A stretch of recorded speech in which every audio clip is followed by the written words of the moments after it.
Hey, experts listeners. I want to key you into something that we do very special here at Ops Experts Club, and that's a masterclass. We have a free masterclass called Foundations That Scale. And the great thing about this masterclass is it's for operation professionals who are growing businesses. One of the most dangerous things you can do as an operator is grow businesses on a foundations that's not stable. So in this particular masterclass, we take apart all of the inside pieces of your team, your tech, and how they're using time, and we make sure that you're building on a foundation that's stable. So if you want to check out a great masterclass completely for free, go to foundationsthatscale.com. We'll see you there. Welcome to the Ops Experts Club with Aaron, Taryn, and Savannah. This podcast will take you behind the scenes of some of the finer details of multi-million-dollar companies. These ops experts have dealt with operations for scaling companies and well-established businesses with anywhere from small to large teams. If you've ever been deep into the details of a major company, then you know how much it takes, and these conversations are just for you. Welcome to the Ops Experts Club podcast. Ops Experts Club, Taryn, sure. Today's guest, Taryn, we usually put together these podcasts at certain times that we'll meet with people and pre-record and do them whatever. And usually we follow our cadence. And this guy was like, "Hey, I can't make that work." And I'm like, "You just choose a time. We just want you on here." Because this guy is one of my favorite guys to talk to. Such a smart dude. And we had such a privilege of working with him for a couple of years when he was partnered up with Pace Morby on some things, which was really a cool era just to watch him grow this business alongside of Pace. And really Cody, I feel like, was doing the majority of the heavy lift and the hard things. Pace was kind of out in front, and Cody was the one that was having to really get in there and do the lift. Did such a great job with this business, but I'm excited about the things that he's continuing to start. Guys like this are just fire starters. And I feel like that wasn't enough. And he had a bunch of irons in the fire, and this new thing that he's doing, I'm pretty excited about. So with no further ado, let's bring to stage Cody Barton, CEO of Scale with Pros. Hello. There he is. Hey, dude. So excited to be here. So excited to have you. Cody, seriously though, we had such a fun time with you. I know that, I think that's kind of the nature of Collab team is we work with people for a season, we get them to a spot, we do some recruiting, we backfill what we were doing, make sure that everybody's kind of stable, and then we begin to gently exit our way out. But it always feels like a little bit of a breakup. You're like, dang it. I just liked being around those dudes. So it's always exciting to have guests like you on the show where we got to work with somebody for so long and just enjoyed our time. So thanks for making some time for us. Yeah, absolutely. It's one of those things where it's like a happy breakup. That's Weirdly, right. but it's like we love you guys, and it's like, yeah, you guys are awesome, and it's like, dang it. Well, we're gonna stay in touch. That's right. And I think that's actually the conversations you and I have had back and forth by text is like, "Hey, I miss you. Let's do some other cool things together because that one's done and let's move on." So I'm excited about what you're doing now with Scale with Pros. And maybe you could just kind of fill me and Taryn in on what is this venture and what is it that you do and tell us why you're excited about it. Yeah, absolutely. So I'll kind of just share how that ended up starting, which was essentially the goal that I've had is, taking my unique abilities and going and finding businesses that were good at marketing and sales and kind of so great at all of the other things, which is where my skill sets more so lie, and going and investing in those businesses and working to help, the founder grow, which I've done with a couple different companies over the last couple of years. And out of that, and one of them, obviously you guys helped with the plant guy. Yeah. And so, that was my goal is okay, I want to really do, these deals where I'm investing in the deals and there's still a founder in place and they're running day to day, but I'm on strategy and coming in and bringing these solutions to the problems to help them scale.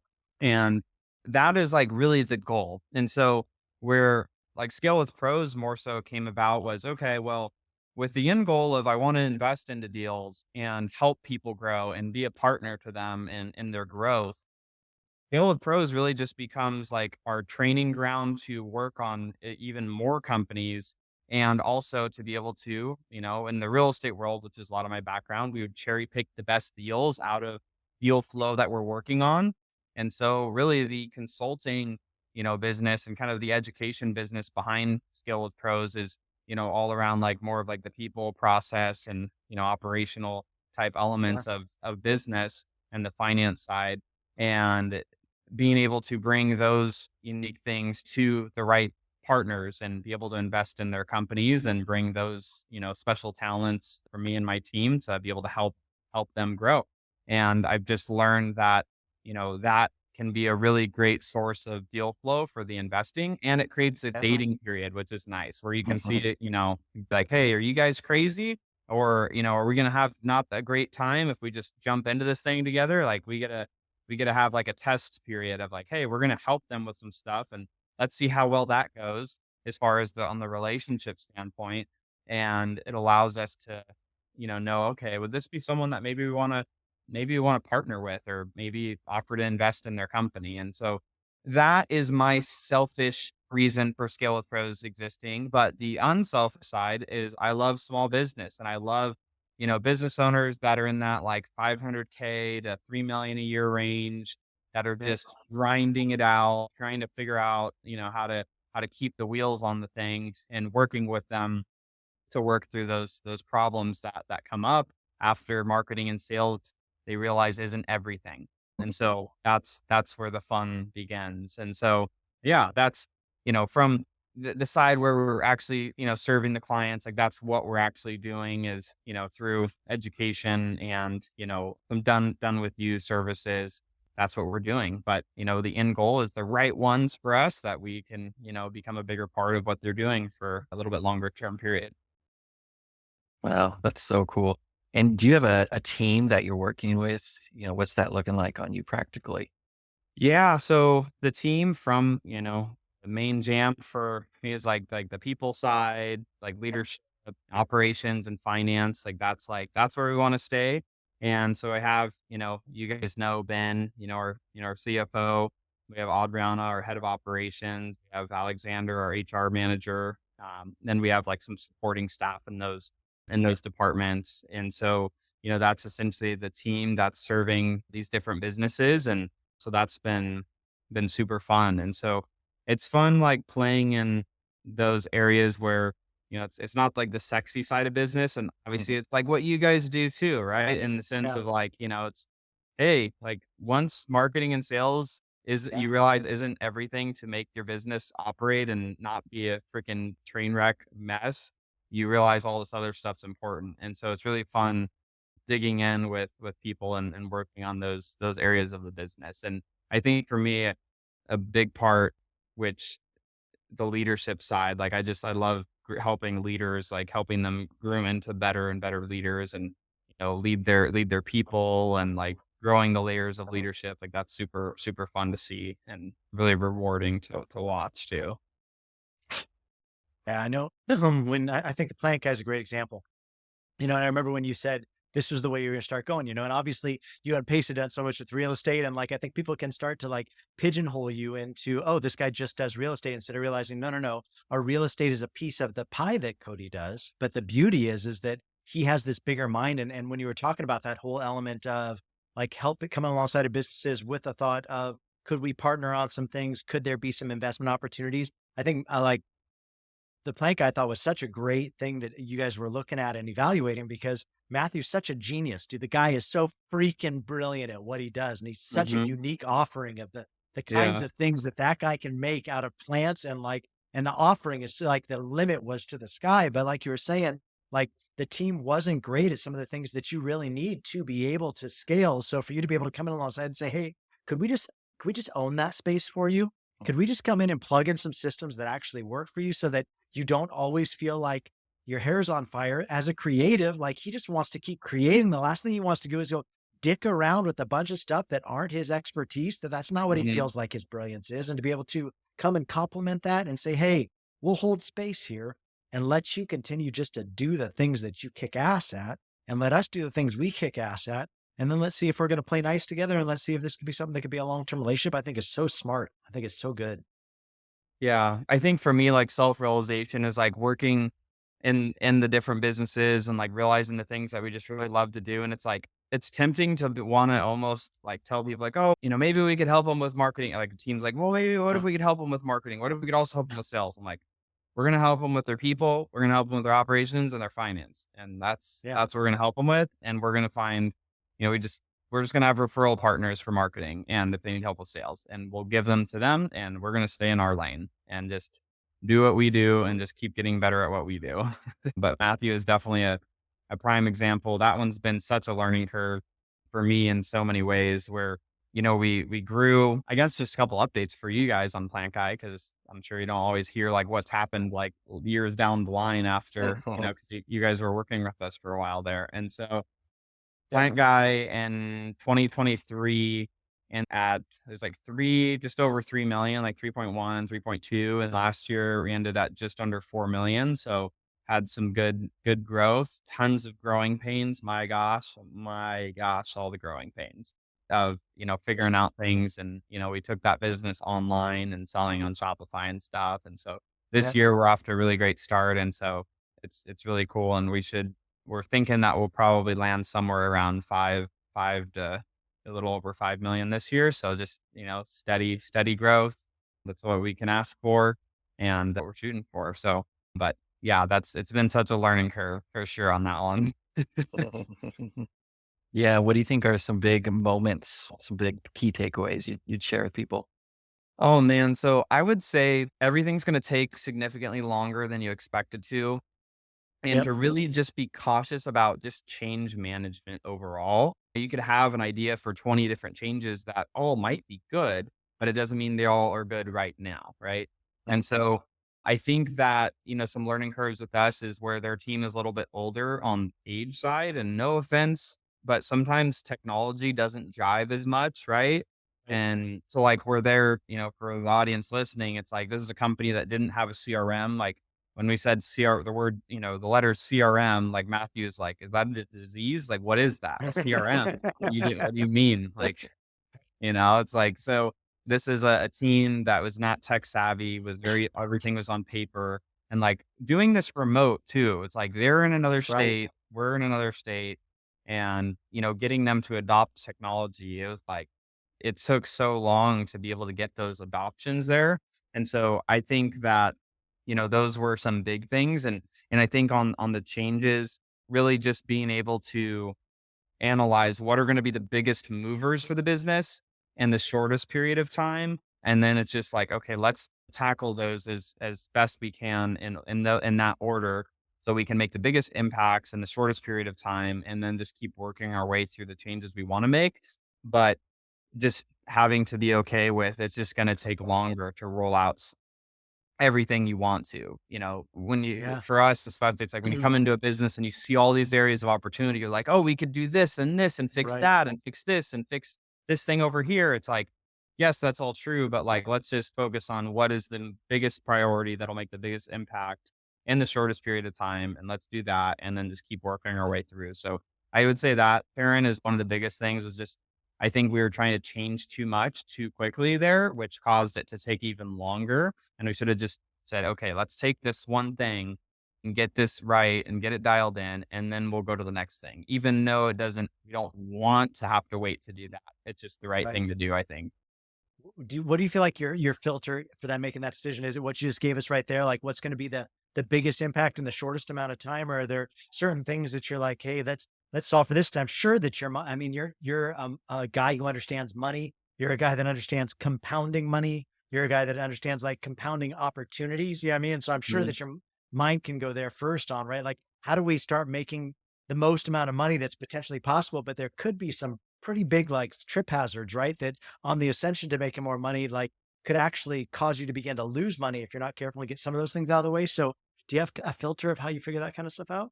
Yeah, and I can't remember if I got this even. I think it was either from you guys or someone shared this like impact effort. Was that from you guys? No. Okay, so I got this from someone, so I don't want to take the credit for it, but I'll share what it is. So I got this tool that it might have been one of my other coaches then, but it's an impact effort tool basically. And so essentially what we do now whenever we go into a company, and looking back now, what I would have done is when we're coming together and like we're doing like, really it's around like annual planning. It's like looking at the whole business and like, what do we want to achieve over the next year? And everyone has a million ideas of all of the things, right, in those planning sessions. And so part of, this change management tool that we've, have is we list out, okay, these are all the things that we want to do.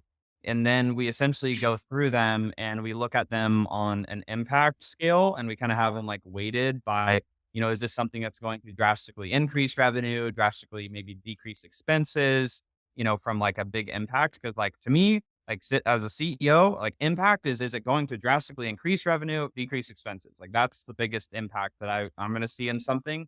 Yep. And then effort is, a weighted scale. And both of these are on a scale of 1 to 5, basically.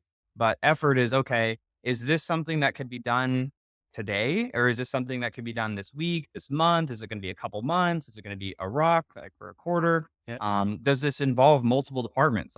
And so like that, the effort might be a 5 if it's, okay, this is going to take a whole quarter. It's going to take 4 different team members' involvement and moving this thing forward and working through the problems with it and finally like rolling it out.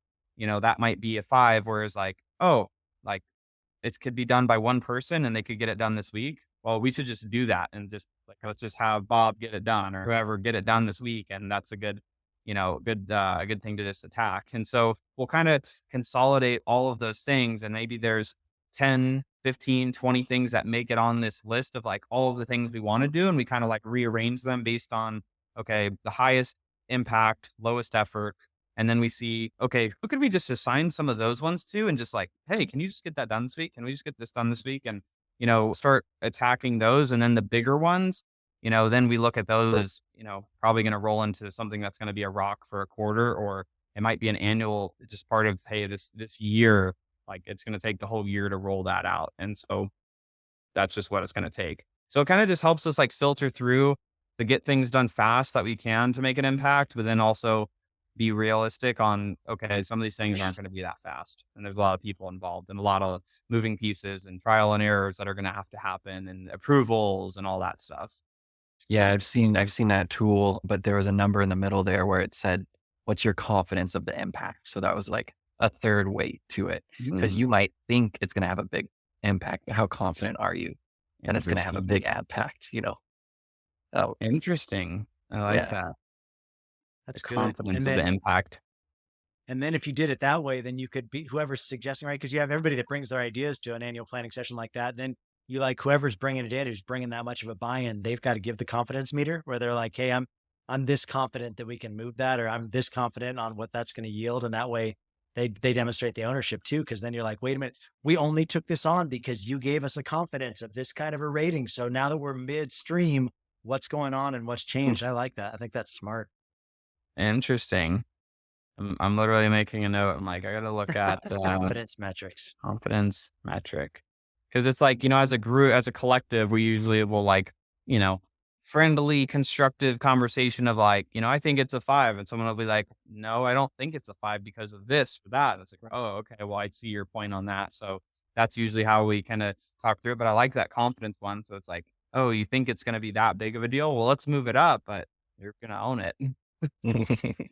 I love that. Cause I think sometimes you get to the end of rocks, or like, because Tara and I do annual planning. In fact, the last time we saw you was at annual planning. We were both in the same town, and I'm like, dude, let's go stop over there. They're doing their annual planning. We gave each other annual planning high fives.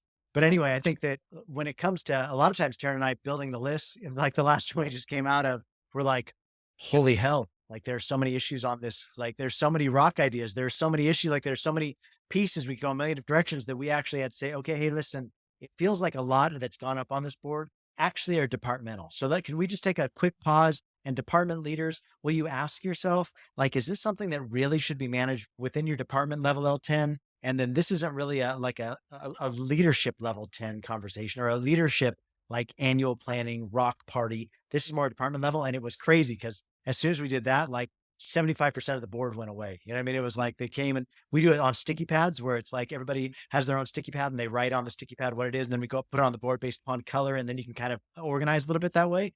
But I do think you're right. Like trying to help people come to a spot of who's going to own this. Cause sometimes when you get to the end of a rock party like that, it can be like, okay, well, all these are great ideas, but they have to be assigned to somebody. So who's going to take this on? So I like that as a way that you can, if somebody feels passionate enough about it, great, take it. Like let's see where this thing goes, and let's see how far you can get it. Yeah, absolutely. So that's been, that's super helpful thing to be able to, kind of filter in those decisions. And sometimes it gets hard, especially in the planning where it's just like, gosh, like so much of this is important. Like, we don't want to leave out some of the things. And, you know, so I would say that going back to Taryn's original question, that's definitely been something that's been helpful, but also that, change management thing would have been probably the biggest learning, and just the product space too. For me specifically is like learning the product business more versus like service and online and, agency type Education. businesses and Right. Yeah. education. Real estate's a product, but just it's different. Still, Yeah. it runs different. You're not holding inventory like in a plant business. Yeah. Yeah. Shipping, logistics, and Yeah. man. Have you found as you uncover some of these businesses that you get in the middle of, and it's like you come into it and you're like, I have zero expertise in this. Like I have zero expertise in as I roll in, but I just know I'm a smart dude. I'm pretty sure we can figure this out. I've got a team. And because you're staying in the lane, it doesn't require you to understand necessarily the brilliance of the business as much as, no, we're going to help you with key pieces that have been snagging points for you, that really the vertical doesn't matter. It's like, do you have these key ingredients in? Because that's what's going to make this place great. I would definitely agree with that. Like, I think all businesses are inherently the same. Every business has marketing, it has sales, it has operations, it has finance, it has some technology, it has, leadership. It's like all of those elements are the same as far as like they all have those same elements in a business. But, and, going into different types of businesses, they're sometimes more challenging because it's like, okay, it's like thinking things through in a different way that are more like an alignment with like how their thought process is. But at the end of the day, it's like, okay, on the finance side, like we need to get unit level economics right to make sure that like, we sell one widget and it's profitable. Let's sell 10. Let's sell, if we're selling 10 and it's profitable, let's sell 100. If it's selling 100 and we're not profitable, let's not sell 1,000 because we're not profitable at 100. So it's like Right. getting the economics down on finances, that regardless of the business, whether it's a service based, a product based, like Right. economics have to work. Otherwise, that's just what it is. And, when it comes to like the operational side of things, it's like, especially like the EOS model with everything with like L10s and rocks and, everything there, it's like that's works in every business we've had that implemented in. Like I haven't Yeah. seen a case where it hasn't worked unless people try Yeah. to like go off the rails and like do something different and like augment it everywhere. Right. Yeah. So, from an operational standpoint, those things work. And then on the leadership standpoint too, we have a lot of leadership training and we focus a lot on leadership, and it's like, how can we build leaders within an organization and like teach them skills and, how do they handle a coaching conversation?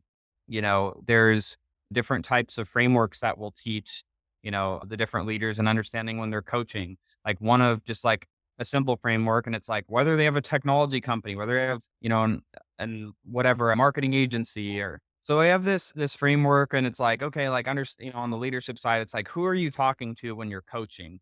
And we have like these 3 personalities that we'll like teach. Right. And so it's like, you're either, when you're going into a coaching conversation, you're talking to like an agreeable Adam, which is like, that's the person that you give, you sit down, you give them feedback and they're just like, yeah, oh my gosh. Yeah. Everything you're telling me is so right. I need to do that. And then you leave the conversation as a leader and you're like, hey, I had the conversation. They're going to get better. And then a week goes by and they're still doing the same dumb stuff they were doing the week before that you just talked about fixing. And you're like, what the heck? We just Right. talked about this. You said you were going to do this. And then you do it again and they agree with you again. And it's like, you go through this cycle of this agreeable Adam personality. We have another personality that we call the defensive Derek. And that's the person when you give them the coaching or feedback and they get defensive. They're like, no, like they start pointing fingers at other people, at, other things going on, the technology. They want to blame, anything but themselves, and they don't want to take the accountability. That's an easier person to coach because they're probably going to be on their way out because they're just not taking any feedback and they're not going to make any changes. And then we have our third personality, which is, we've coined it to Adriana, which is action taker Adriana, which is the person that you coach, you give them feedback, You agree on what changes need to be true to move forward. They, they maybe give some pushback. So there's some healthy discussion about the thing. And then there's an agreement of what's going to change and how it's going to improve. And then they go and do it and they make the improvements. They make the positive changes to continue to advance in their role and their career.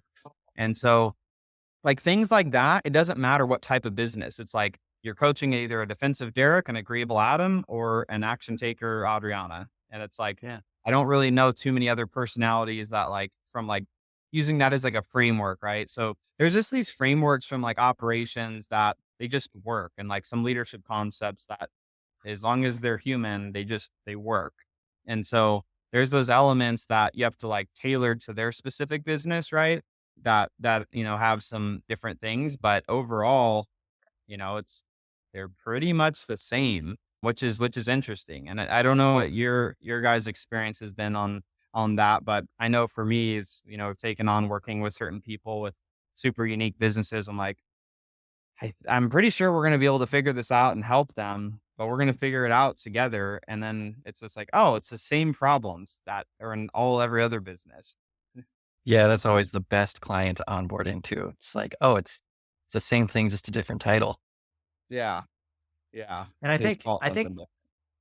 and I think it's a change in the like environment in the business world. Cause I think that, talking to older generations, I feel like we can sometimes fall trapped to feeling like, oh, no, did you go to school for that?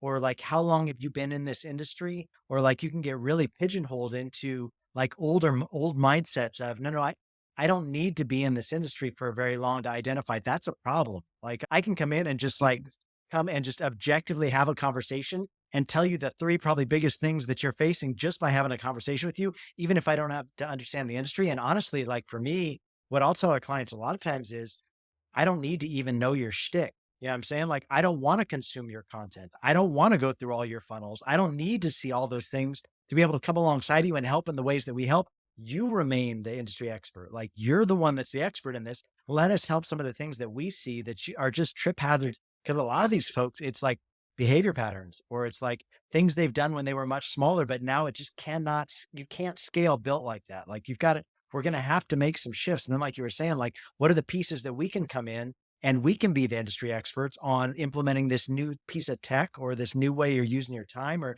the way that you're evaluating your team, and then help you with the lift. But I don't have to understand your whole industry to come in and understand where your pain points are. And I think that it makes it so freeing because we can come in and it's exciting to come into new businesses because we're like, no, it's okay. I don't need you to spend 10 hours with me explaining to me what makes you unique. I just need to know, where does it hurt? It's almost like we're going to the doctor's office right now. Like, where's the pain? And we've come to that spot where we're like, hey, we're just identify what are the three biggest pain points you've got. And if we could solve those for you, would you be so stoked on paying our retainer to be in there? And they're like, if you could take care of these things, and then we can just move through it that way, Yeah, I love that. And it's funny because that's definitely a thing that, we'll hear. They're like, oh, well, people in our industry are like this. And I'm like, are these people aliens? Do they not have wants, needs, desires, and ambitions to do their job and, whatever? It's like, oh, well, these types of people are impossible to hire. Well, what have you done so far to hire? Oh, I just asked for referrals. Okay. So you've never posted a job ad? No. Okay. So they're not impossible to hire. You just haven't done anything to try to, it's like all these limiting beliefs that just like start pouring out of people. So, I love it. I love it. Well, Taryn, you usually ask one more question. Do you want to ask your bring it home question? Yeah. So what's something Cody today would tell Cody just starting out that's kind of like a big learning thing? I would say, one of the biggest things is just really work on just becoming the best version of yourself and like growing your leadership skills as much as possible, because that's one of the most valuable skills that you can have. Because if you could lead people, you can lead any types of teams and any types of businesses, because you know how to lead the people that are the who's to do the hows. So I'd say that that's the biggest thing. And I also just add in a tidbit of, and you don't need to be this marketing and sales guru. You can just do the things that you love to do and get who's around you that like to do the things that you don't love to do. And that's okay. And that doesn't mean that something's wrong with you for not wanting to be in those areas.